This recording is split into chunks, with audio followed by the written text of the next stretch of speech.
How to fix too many people are using this feature now problem on Capcut. So first open setting in your mobile phone. Now click on more connection option.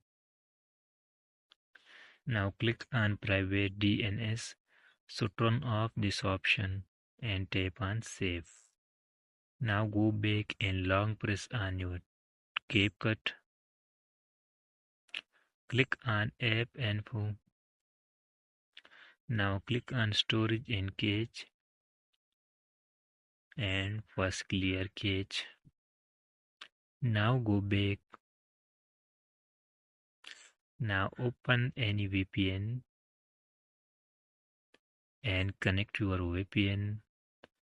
After connecting this, go back and use your CapCut without any problem.